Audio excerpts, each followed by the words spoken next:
Good afternoon, everyone. Welcome to the Atlantic Council. I'm Damon Wilson, the Executive Vice President here at the Atlantic Council. Excuse my voice, I'm recovering from a bit of a cold. I'm really delighted that you're with us today and all of those that are following online. Today is not just another event with another minister at the Atlantic Council. Today is special. Today we're in the midst of headlines about uncertainty, volatility, turbulence, and here we're now going to be discussing history, progress, and a promising future. That is in large part due to the leadership of our guest today. I'm delighted to welcome back to the Atlantic Council His Excellency Nikola Dimitrov, Foreign Minister of the Alliance's next ally. It's nice to say that. For all of you who are following along, both in the room and online, please join the conversation using the hashtag Balkans Forward. I also just want to say, as I look out in the room today, there are a lot of people in this room who have not just been observers and analysts to what's been happening in your country, but have worked tirelessly towards this goal. I'm really delighted to see so many key actors who have been invested in the future of your country with us today. I look forward to this conversation. For me, this is an event we start with congratulations. It's meaningful to me. Before I came to the Atlantic Council, I first met our guest when I was Deputy Chief of Staff for Lord Robertson at NATO headquarters. He was the young National Security Advisor to President Tchaikovsky. And in 2001, working with your president, the team, preventing this country from slipping into yet another wretched Balkan war. You succeeded then in avoiding the fate of some of your neighbors. But we came together again with colleagues who are with us, my former bosses, Judy Ansley, Ambassador Dan Freed, to try to actually make the progress on the next step of that in 2008 at the Bucharest summit, where we all, in the lead up to, were working for an administration committed to NATO enlargement to include Macedonia. We did not succeed. So we're really delighted to be back this time and to cheer on your success. The ministers here at the Atlantic Council, after both the Macedonian and Greek parliaments, of course, ratified the Prespa Agreement, removing the key obstacle to the NATO membership issues and hopefully European Union accession in the future.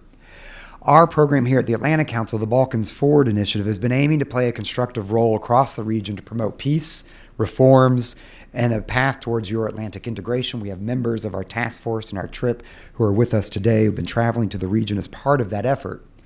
This engagement is part of this engagement. We're expanding that right now, so I'm going to use this to advertise a recruitment for our Congressional Fellowship Program. So share with all of your networks a Balkans Forward Congressional Fellowship Program designed to deepen the expertise of those that work in Congress on what's happening in the region. We ask you to share that with your networks as we continue to build the next generation of American policymakers and strategists on this region. Our team here at the Council has been active during your negotiations between Skopje and Athens from the beginning. We were in Macedonia with Lord Robertson on our International Advisory Board, having town hall meetings with folks and understanding that this has been a difficult process. This has required compromise, not always popular. But it's been really empowering and reassuring to see citizens united around the idea of your country inside NATO and inside the European Union. And I think that's an important thought for all of us. We're working on these issues when there's excitement about joining these institutions, and there's great concern in Washington and Brussels and other capitals about the health of the transatlantic relationship. I think that one of the most important signs of the dynamism and health of our alliance is that nations on its periphery still believe it is strategically valuable to be part of NATO. Our guest today, Minister Dimitrov, has played a crucial role in all of this as Macedonia's principal negotiator with Greece for the recently ratified Prespa Agreement. He's held an incredible number of leadership positions shaping the destiny of his country. He served as ambassador of Macedonia both to the Netherlands and to the United States, served as special envoy of the government for European and Euro-Atlantic integration, special envoy and negotiator for the previous named talks with Greece, and national security advisor to the Macedonian president. I'm going to turn it over to the minister to offer just a few thoughts about where we are today, the outlook on the way forward, and then we'll sit down and look forward to a conversation with all of you. I'm particularly pleased that we have the opportunity to do this. As most of you know, tomorrow at NATO headquarters, this is a man who can be in two places at the same time. He will be in Brussels for the signing of the NATO accession protocol, a pretty profound historic achievement for your country. So on the eve of this historic step, we look forward to hearing your views, engaging you in a conversation, and talking about the future, not just of your country, but the region. Please join me in welcoming to the stage Minister Dimitrov.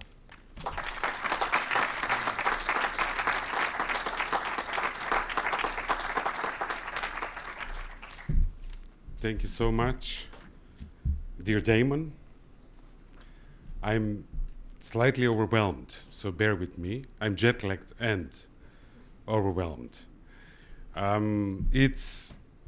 think my purpose is, one, to share my personal, and also on behalf of my nation, a profound sense of doing the right thing, a sense of accomplishment, of something that we have failed to do in Bucharest. And I'd like to acknowledge and express gratitude for all the efforts that Ambassador Dan Fried and Judy Hensley, of course. Ambassador Fried was there. First time I met you, it was back in 2001, late after 9/11. And we have been working ever since. We failed then, but we are here now. So I was a very youngish deputy minister. I resigned in 3 months.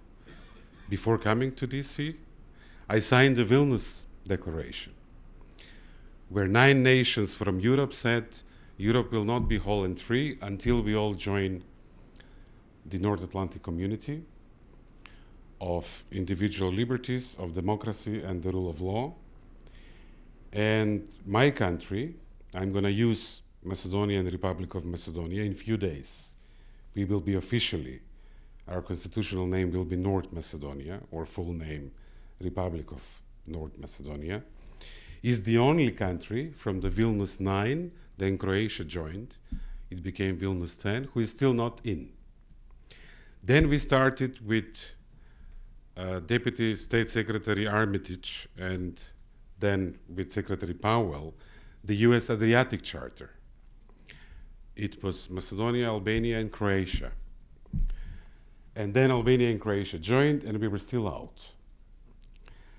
So it took a while, but we are here. And I feel why I'm overwhelmed and so emotional, because this is a second chance for my generation. I was 18 when Macedonia became independent. I am 47 today, to actually cross the line of certainty. And we've done our part. We've shared on the burden side in terms of contributing troops, in terms of defense spending, in terms of being an ally, de facto ally. And now it's really historic. And I think when Secretary General Stoltenberg tweeted on Wednesday in Brussels, we are writing history, I cannot but fully agree. We're writing history by producing future in a region that is so rich in history that it struggles to produce future, the Balkans. So I'm here today to bring good news from this region, the Balkans. It was very difficult. We have many people that are proponents of this reconciliation. It is not only a resolution of a dispute that for some it is not easy to understand, really, to get to the bottom of it, the difference over a name. It was a dispute that was holding back my country for 27 years. We were locked in a waiting room. So we are very experienced in waiting. But it is also a historical reconciliation with our Greek neighbors. And when a French intellectual who led the Carnegie Commission to inspect the causes and the conduct of the Balkan Wars, he wrote in 1914, so 105 years ago, the people are not the real culprits, but those who maintain a sterile policy of conflict and reprisals, who, for personal reasons, cannot see the general interest. There is no exit or salvation for big countries or small nations, but through reconciliation and unification. And this is also what we have started with our neighbors in Greece. It's not easy for them. It's not easy for us, but it is the right thing to do. And I am willing to talk to anyone who opposes this process to convince her or him that this is the right thing to do and we are on the right side of history. And that you cannot win a dispute if the dispute is with your neighbor. You cannot win if you defeat your neighbor. And this is the way we undertook the renewed talks that started on 14th of June 2017, when I asked my prime minister, should I go to Athens first? We have the biggest issue there. Probably it makes sense to go to Athens first as a minister. He said, yes, you should go to Athens first. And I said, we are a generation that has decided to make it. We need help. I'm here to ask you for help. If you want a friendly European democracy on your northern border, now is the time to help us. This is how it started. So I'm going to stop here. I cannot but say, we usually say for every event, this is a very timely event. But this one, because I straight from here, I go to Dallas Airport, I fly to Brussels, I land around 8 in the morning, and at 11, we have the accession protocol ceremony. I don't sign, but I witness, and we have a press moment with Secretary General Stoltenberg. So this really couldn't be more timely to talk about this. And then we have the protocol going to the 29 members, and once they do ratify, we will ratify the Washington Treaty, and NATO will have a very round, stable, solid 30 member states. So thank you so much. I look forward to our talk with Damon. Thank you.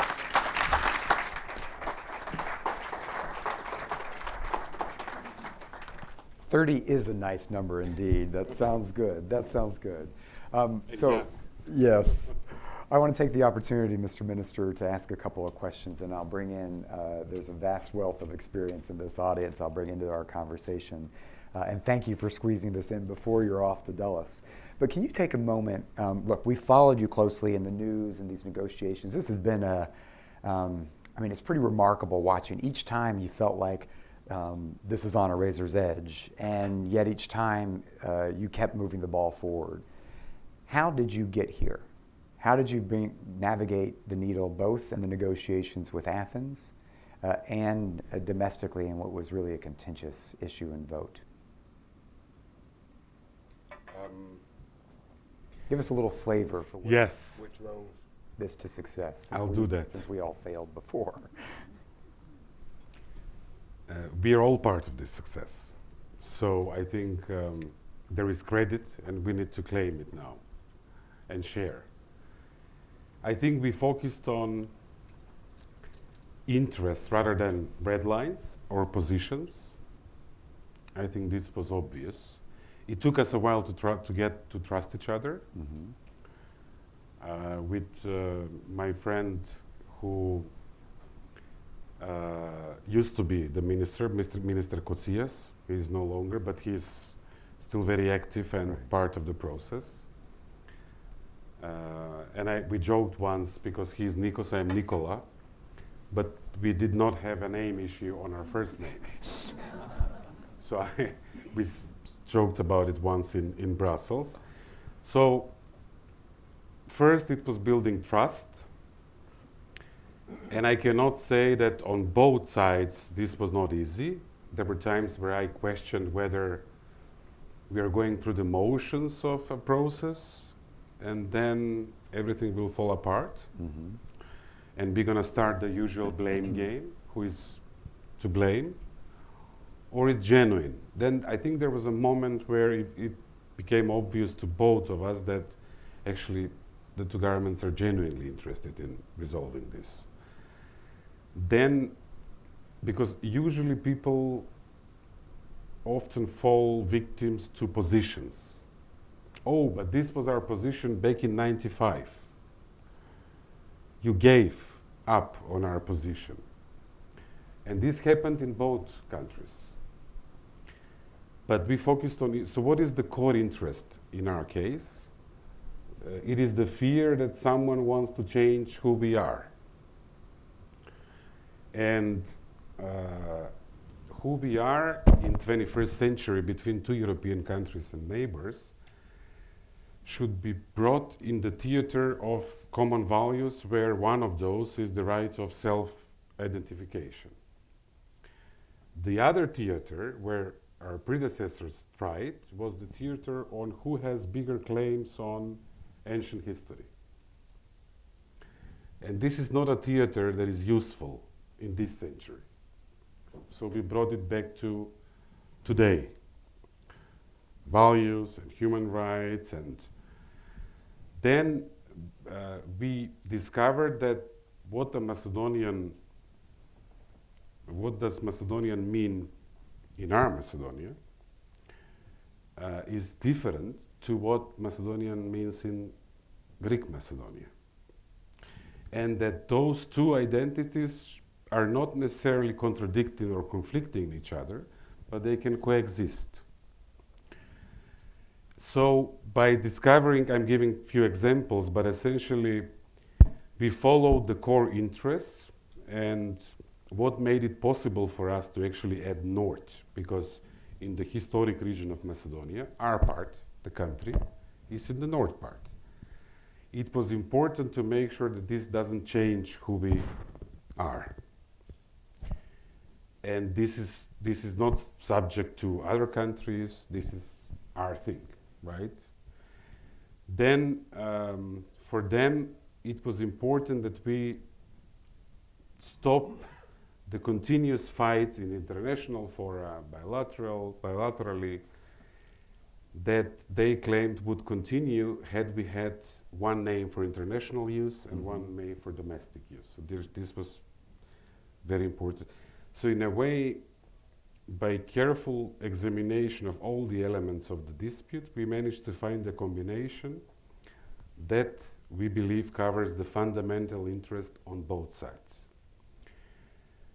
Then we also discussed what does this mean for our future. And while we focus on the dispute that is almost behind us in a matter of days probably, we also talked about establishing a strategic partnership in the future.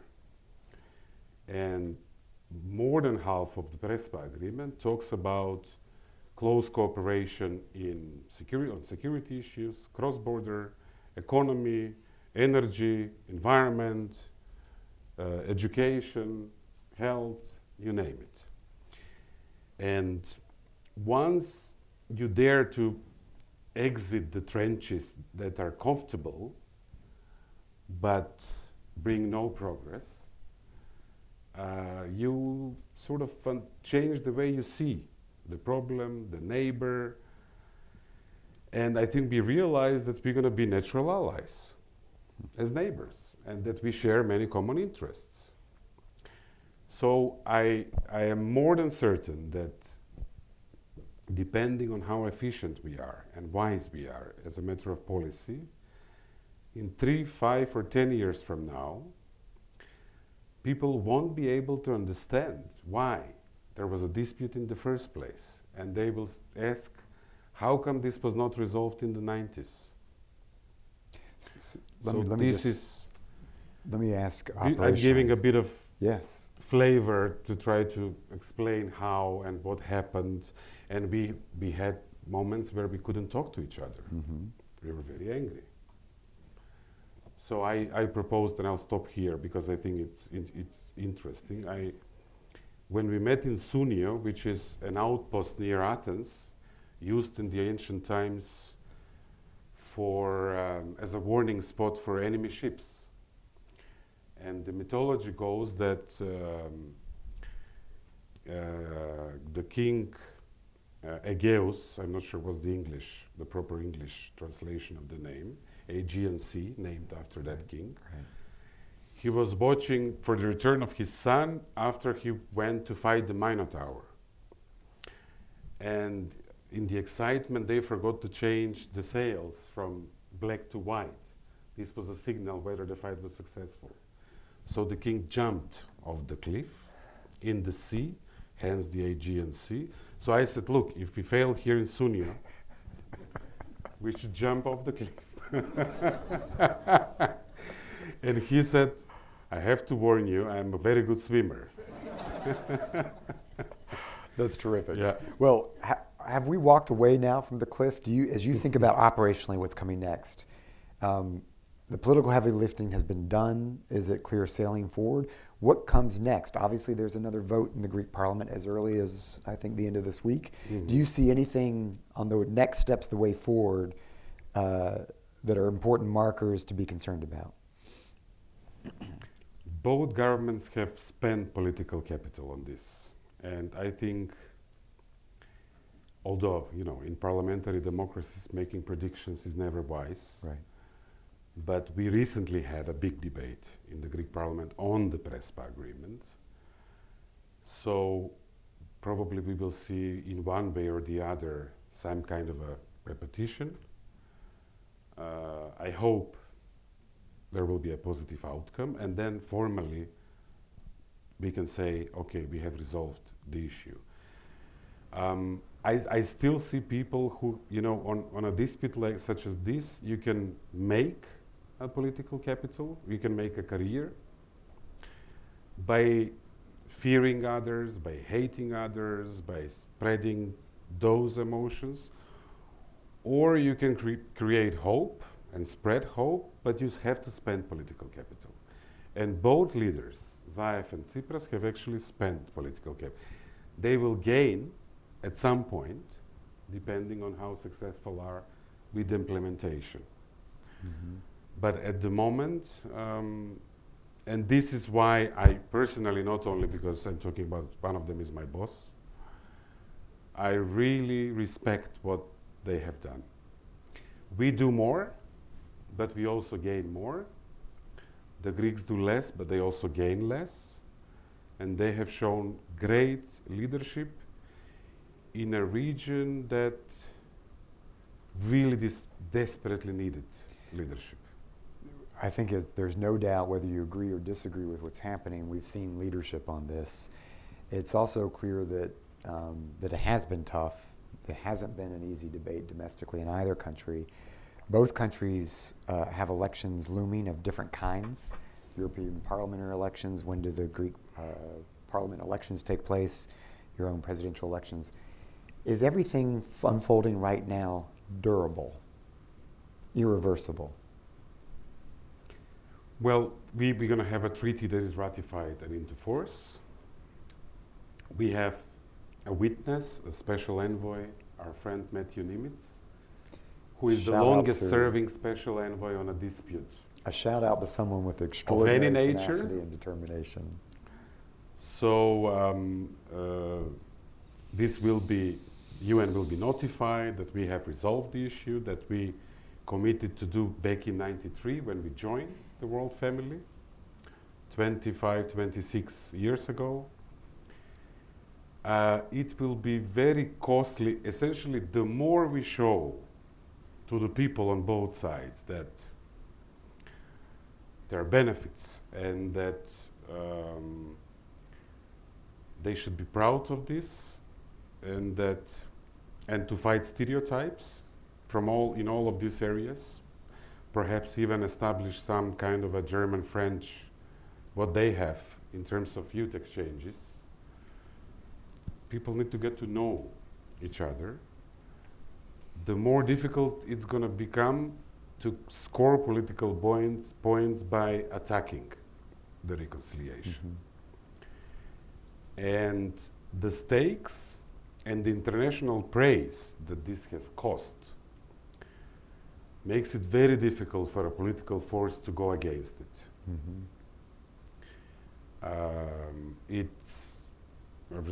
It's also encouraging for many of the intractable, frozen issues, conflicts, disputes. Hey, actually, this is not impossible to do. It always seems impossible, but it is not. So, for me, a modern, mainstream leader in both places to go against this is difficult to imagine. It's going to be very difficult, even though both oppositions say they could do a better deal. But when they say better deal, they mean two very different things, which more or less equals no deal. So, you know, I have to say, I mean, you captured it in reference to France, Germany.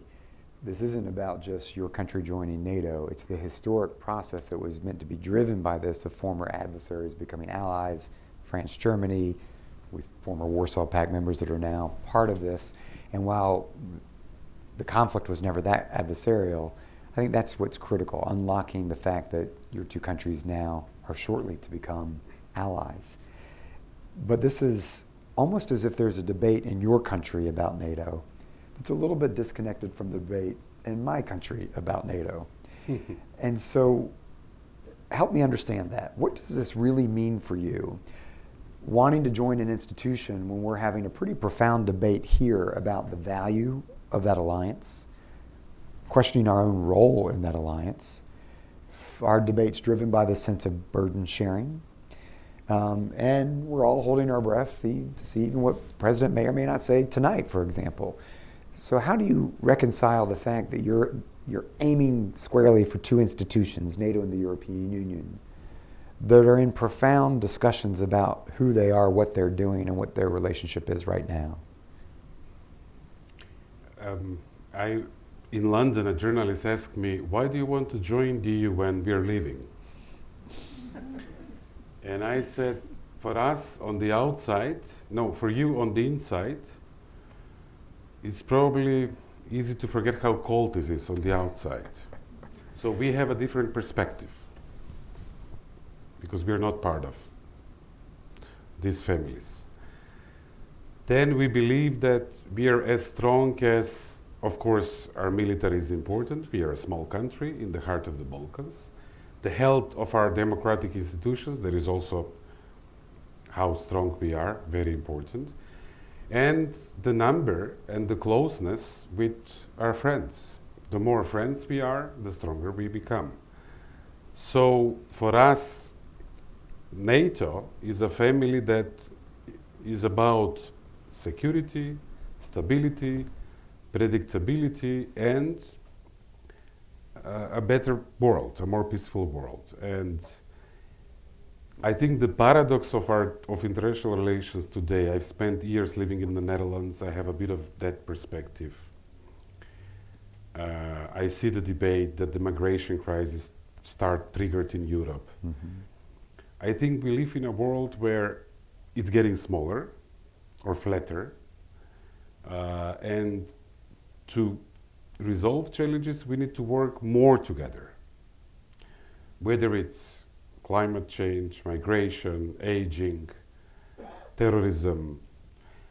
But in many countries, the instinctive reaction is to go inwards and to think more nationally. But we cannot really resolve these challenges without cooperation. And Europe saw that with Syria. For many public opinions in Europe, this was somewhere far and not really our business. But the world is too small. If you don't help there, the problem comes to you one way or the other at some point. And this is partly how the migration crisis was triggered. So I think one way or the other, it's going to depend on leadership mostly. We will have to go back to more international cooperation to resolve the challenges of our world today. And we, in our region, I'm not pretentious, we can probably help in improving the situation in the Balkans, because this is the last dispute we have, so perhaps we can be the mediators of the region. We can't really be a prosperous country if the neighbors are not moving in the same direction. The image of Macedonia cannot be too different from the image of the region. So we have a stake in helping others, in working together, and in this unpredictable world, where with soul searching on the side of the EU and other alliances, it's time for our region to step it up and to talk and focus on issues that matter today, so that the young generation stays at home. You know, I want to come so back. This is, I think, the opportunities of today, but we also have the dangers of going backwards. I want to come so back I like and this ask you. Balkans Forward hashtag. That's right. We're relentless optimists here. I want to come back to the region, but first let me ask you, you've talked about Europe and the European Union. The pathway forward for NATO is pretty clear. We were with you and with Prime Minister Zaev in Brussels the moment the NAC decision came out. And the NAC sort of gave you wind at your back with a very clear decision. You get your job done, you got a seat at the table. It was unequivocal. The EU wasn't quite as unequivocal. There's a little bit more to do there. So just give us a quick snapshot of big decisions in June coming up. We're going to be, I think, the EU top officials, Meyer Harding, the managing director for Balkans, as well as the Director General Danielson, will be in Washington this week. What should we be talking to them about in terms of your pathway forward with the European Union, which might be a little bit trickier? We have missed few European trains, and while we were in the waiting room, the region and the EU changed, including how they do accession. That's right. It's now longer, it's stricter, which is probably a good thing. There is focus on the fundamentals of rule of law and governance, the chapters 23 and 24. You start with those, you end with those. Appetite is gone. We are no longer in the days of the uniting Europe, the festive atmosphere, let's say, in European relations. Some countries, some public opinions have lost hope that the process actually works, that you can transform a country using the accession process as a tool to reform. And politicization also undermines the process. So some say, like Stefan Lehne, who is also someone I think you know, we have the double bluff. Countries pretend they reform and member states pretend they're still interested. The double bluff. Yes. So this is the challenge. And we have to face it. We have to talk about it openly. That's right. We have to have genuine reforms. And the process is more important than joining. If we join the EU today, tomorrow in Brussels, we're going to still be the same country. We need to change. The best tools to change are those offered by the accession process. We are a country that was the first to sign the Association and Stabilization Agreement, and it is by no accident that those agreements were called Stabilization and Association. When we won peace in the Balkans, thanks to US leadership, EU stepped in the front with the vision of all these countries will become European, they will reform, and borders won't matter much. And this is a very sustainable vision for a stable region. And we have to add fuel and re-energize that vision. When you politicize the accession process to hold the country back, it fails. It has to be merit-based. If you politicize the process to fast forward the country, the process fails, because citizens in the older member states lose trust in the accession talks. We are a country that, a candidate country since 2005, are very experienced in waiting, second after Turkey. We had the first positive recommendations to start talks in 2009, and a steady stream of positive, and then we lost the moral compass, our previous leadership. They couldn't deliver on the obvious mainstream promises, and they lost themselves, as a matter of policy. So now we have a renewed resolve, born in a crisis. We know where we want to go. We are far from there, but there is genuine will to change. And because of that, Macedonia is now a chance also for the accession process in the EU. Mm-hmm. And if this coming June we are not able to bring all member states on board so that we start the journey, it's not about joining, it's about starting the journey, because we want to have a fair, level playing field competition on reforms with Serbia and Montenegro. We would like to compete. Who does a better job when it comes to freedom of the media, fight against corruption, in the checks and balances, a strong parliament? Why not have such a competition in the region? And the Commission needs to be strict and fair in providing objective assessments to member states. And this is the only way. We have to inject more honesty in the process. But politicization also comes from the other side. You have to be open with your citizens. Also I won't mention a country, a nationality. We have a non-EU island surrounded with EU member states. The only strategic alternative, the only game in town is the European Union. The price of engagement in making this island more like the others on these fundamentals is far cheaper than the price of non-engaging. And it's not do it now. It's you have to work the process. The process is important. Then also Europe's safety. One of the priorities of the Romanian presidency is safer Europe.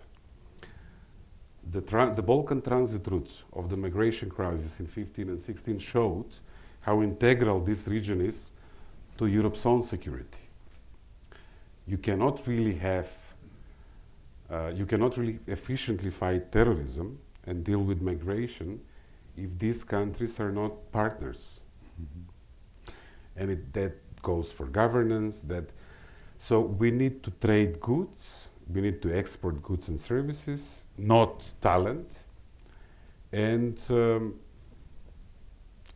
all this, I may be a bit too optimistic, but after doing the impossible, I think we have deserved a chance to be optimistic. I think we can convince our European friends that this is the only way forward. I'm sure we'll get there, but I'd rather do it fast without really having a situation of first situation will be worse and then it's going to get better.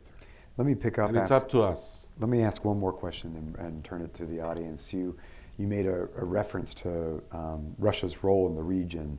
And this has been a city, an administration, an entire Congress as well, that's really been reanimated and seen things through the era of great power competition and understanding that part of the stakes of what's been playing out in the Balkans is a presence of outside powers, namely a Russia that's goal is more disruption, which is a lot easier at the end of the day than building, which is what the European Union and I would argue the United States are trying to do.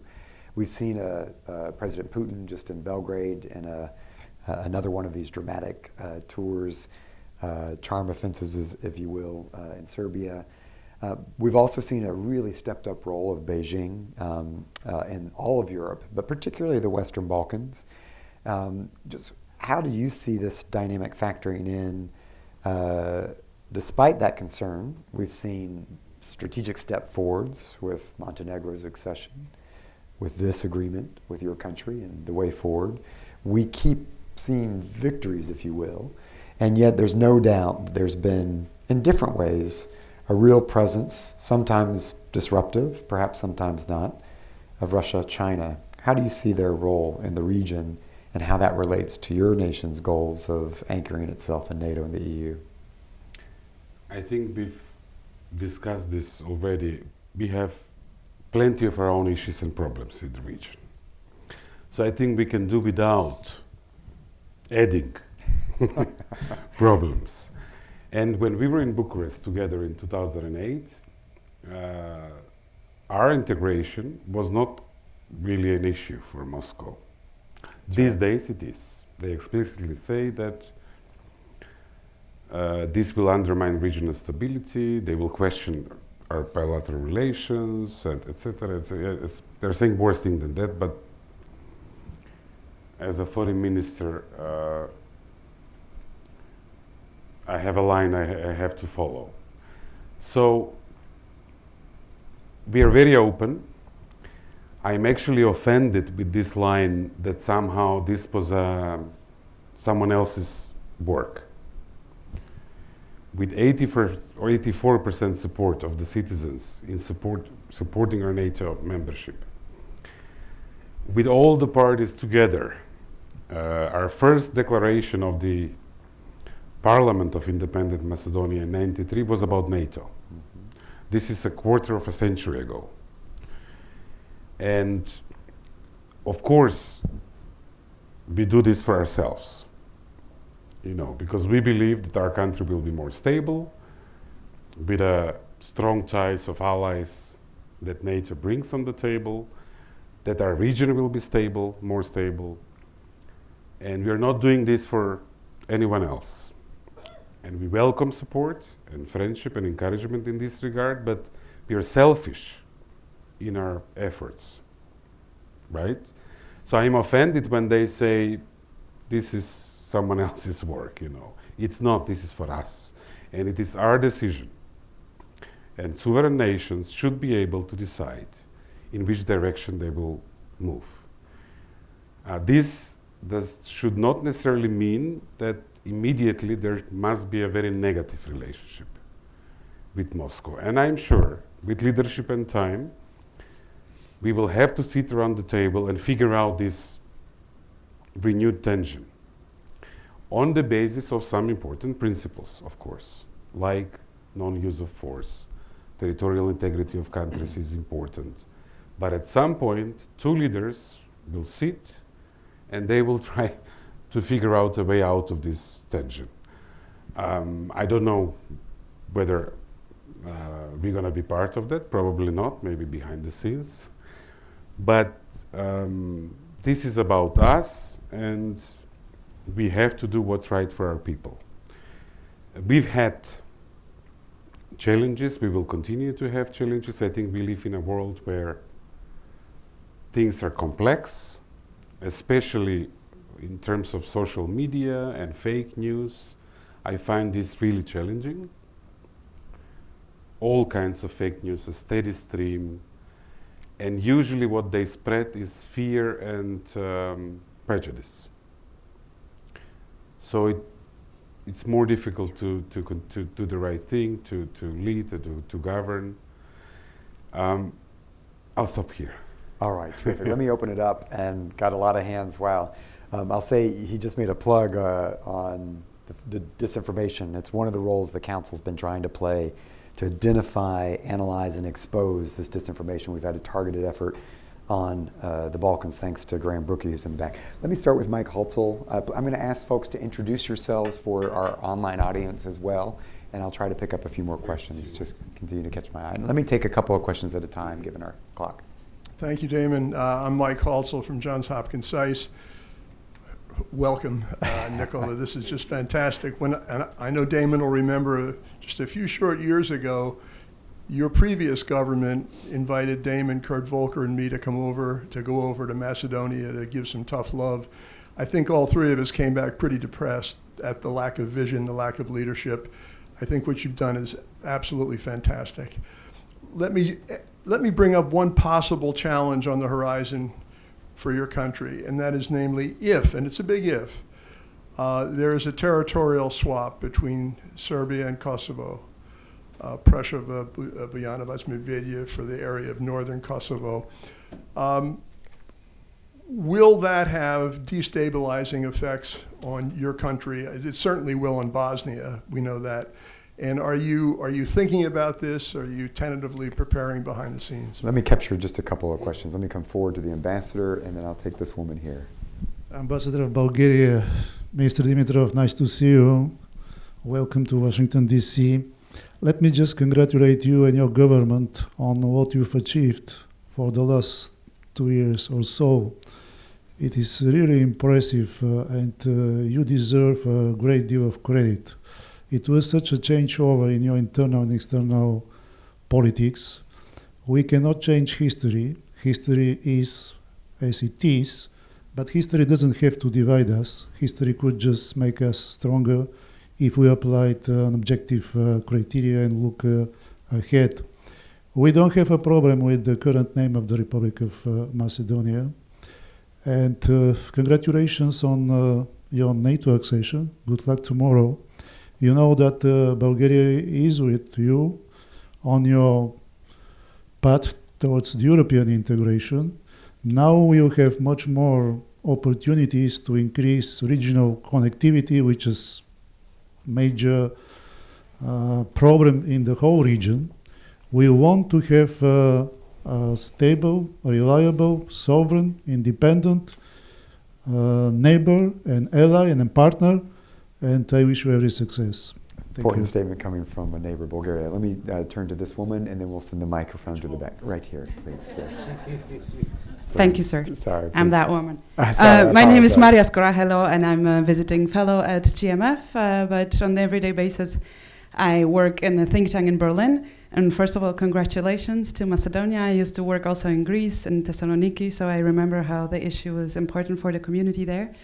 But my question is about the European Union. And aren't you worried or concerned that as much as Macedonia might be trying and putting effort in joining, the problem is with the European Union and the crisis it actually is in, political crisis. You mentioned the rule of law. And the problems are democratic backsliding in some of the member states. I'm thinking about Poland and Hungary, which are the new member states. I think there is a certain fatigue or disappointment with the so-called new member states in the EU that might affect the process for the candidate countries. So I'm wondering what's your stand on that? And final question this round, I'll turn to Graham. I think you've got a microphone in the back, please. Thank you. My name is Graham Brookie. I'm the director and managing editor of the DFR Lab, the Digital Forensic Research Lab here, which Damon just mentioned, mounted a mission to objectively and independently monitor disinformation in the lead up to the referendum. We saw a lot of anonymous and coordinated online content spiking up ahead of the referendum. And with elections coming up this year, do you see disinformation or fake news from at home in Macedonia or from abroad as a larger vulnerability? That's enough for you, Mr. Minister. Yeah. Kosovo, Serbia, the negotiations, shout out from your Great neighbor to see Bulgaria. EU. Mike and Dan as well. So I think this is an obvious pressing issue in the regional debate. To some extent, I think it's present here in Washington, D.C., in Brussels, certainly, in some big capitals, Berlin. I'm trying to be careful in what I say. As a neighbor that is almost out of a big dispute, of course, we are interested in resolution of the big issues. This is a pocket of uncertainty that is unhealthy. So the status quo is not good. I think this is a fact. At the same time, when we talked about winning peace and the vision for a stable Balkans, that vision is very much about a region without borders, or borders that won't matter much. And I think it will take a great amount of wisdom and cautious work to make sure that we don't go back to where we were in the 90s in terms of focus and energy. A friend from Tirana said, if we start, especially if we focus on ethnic boundaries, by the time we end up that discussion, all our young generation will be in Germany. It's going to be only retired people here in the Balkans. So we have to, it's also a distraction from the issues that really matter, the question on European values. I'd rather discuss freedom of media and fighting corruption than ethnic boundaries. It's also difficult to comment because no one really exactly knows what the talk is about. This is hardly in the public. You talk to some, they talk about ethnic borders. Some say, no, we're not talking about that. Some say, it's partition, it's not a land swap, etc. So it's difficult. So I would just urge caution and wisdom. I think this is a region where once you go, and it's also defeating in this century, it's sort of a tacit recognition that you cannot really be happy if you're not with your own tribe, quote unquote. It's defeating. What happened with minority rights? What happened with... So it's not easy. I have only one advice for Pristina and Belgrade, and this is when we started our talks with Athens. Both sides were far from ready. It was unthinkable that at the end of the process we will accept what we accepted for both sides. And I think this is part of what will it take for Belgrade and Pristina to reach that point and resolve the problem. I don't want to make it more difficult for them, but we have a legitimate interest in regional stability. And we are really doing our best to take out all the ethnic issues in our domestic policy. We believe that our Macedonia is stronger if we're more together. So ethnic cohesion is critical here. And we would like to have a domestic democratic political competition, more on issues that tackle or involve all citizens, you know.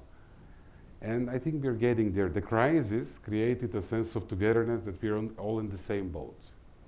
And that corruption hurts, whether you're an ethnic Macedonian, an ethnic Albanian, Turk, Serb, Vlach, etc. I wanna, the ambassador left, but I'd like to give praise to Bojko Borisov of Bulgaria, who said, we've been helped by European allies, it's time for us to help our neighbors in the region. And he really helped in sort of setting up the vision that helped us. And our first treaty, also delicate issues of history that the ambassador alluded to in his question, the friendship treaty with Bulgaria that paved the way to Prespa. So I want to acknowledge that. On the EU and the skepticism, I think we have to fight skepticism with openness, with an honest approach to reforms and communication. Our source of inspiration, and we are far from there, but we are inspired by them, are the vibrant democracies of Norway and Sweden, the Netherlands and the UK, and we also did the same with Canada. We signed Declaration of Partnership and Support with those democracies because we would like to be more like them. And I think if we talk honestly, I don't think there is an alternative. I see that there is a solidarity crisis, and also this soul searching, which is also a crisis of European values. Because the moment Europe is not about, and we should become more about hard power, but Europe is also about soft power. And the moment we lose the power of attraction, that we are usually principled, that we are usually, and I talk we because we are also Europeans, if not part of the EU, we lose a lot. And the ability to speak with one voice. I've been following the developments on Venezuela. Mm-hmm. Yesterday there was a moment where we joined to help the people of Venezuela in their fight for democracy. First of all, because we think it's important to work with allies. Second, seeing the situation on the ground and having our own experience in terms of struggling for democracy. So I think we'll get there. And sooner or later, the problems for populists is that in the long run, it's not really sustainable. Because they're in the business of selling easy solutions to difficult problems, and sooner or later people see it. Maybe it's going to be a bit worse before it gets better, but it's in our hands. So I think if we do what we say, and saying is easier than doing, it will become embarrassing not to support us for member states, you know. It's not embarrassing today. But if we do the right things, it will become, and they will want us in, you know. So it may be more difficult, but this is a journey we have to go through for our future. And I think we'll get there. It's fantastic. The more you transform at home, the more you impact our politics and our debate about these issues. I think that power of agency is important. You've articulated. Any final remark on disinformation before your presidential election? Yeah. To me, this is a daily challenge. I think we will see it also with the presidential elections. It was obvious in the campaign. I talked to some organizations yesterday, experts in Skopje. They say the proper term is inauthentic presence. So we had a lot of inauthentic traffic in the social media leading to the referendum.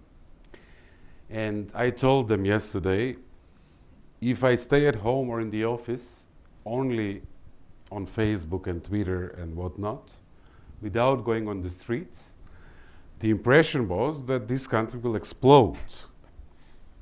You know, that we will have 300,000 people protesting in front of the parliament or more. We are a small country of 2.1 million. But then the situation in reality was very different. And this affects people, it affects perceptions. There are spins that make it so difficult to run after and remedy and correct. So for me, I see this as a daily challenge in my work. Mm-hmm. And it's not only about elections, about they hurt you, and I guess we have to be very proactive. I don't know whether we have found, all of us together, the right formula and the right response to this. I think we're still struggling, to be honest. We will keep our digital forensics research lab on the task Yes, of so media monitoring during to do what you do. elections. It is with a tremendous amount of regret that I'm going to have to bring this to a close because I see about 25 more questions in the answer in the audience. I hate not to call on you, Dan, people who've worked so hard on this set of issues. But I know you have to head off to Dulles to be present at the signing of the accession protocols tomorrow. So, Mr. Minister, thank you so much for coming to Washington, for the leadership you've shown through what has been a very difficult process. This is not easy, and it required compromise, which is politically difficult. Thank you for sharing your thoughts with us here at the Atlantic Council, and we look forward to welcoming you back in April. Thank you for everything. Thank you.